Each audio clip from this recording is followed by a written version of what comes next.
President Nayib Bukele said anyone driving cars in El Salvador without having justification for being out of their homes would be stripped of their driving license, doubling down on attempts to enforce rules to curb the spread of the novel coronavirus.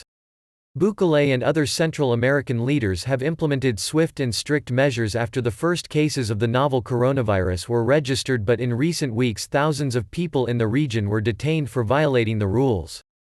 Bukele said over the weekend on Twitter that walking in the street without a face mask would also be banned. At his request, El Salvador's Congress on March 14 approved an emergency regime, which temporarily suspended the right to free movement and free association. A week later, Bukele decreed mandatory home quarantine, threatening 30-day detention for anyone who broke it.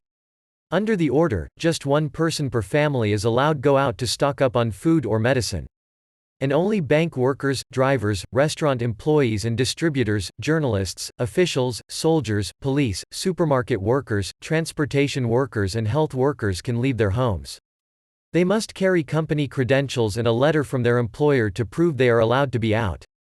Human rights organizations say the emergency regime has allowed officials, police and the military to act arbitrarily, committing rights abuses, and carrying out illegal arrests.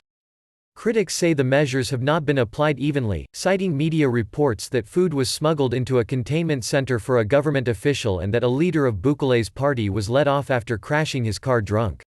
On April 5, Bukele said quarantine would be extended for another 2 weeks through April 28 and that security officials should be tougher on people on the street, and that anyone violating quarantine should have their cars seized. I don't care if people say on social media and LSQUO, "Hey, they took my car. Hey, they twisted my wrist. This is nothing compared to your family dying or somebody else's family dying," he said.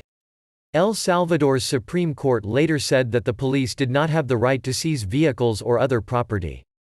As of Sunday, El Salvador, a country of some 6.5 million people, had 125 cases of coronavirus, and 6 deaths.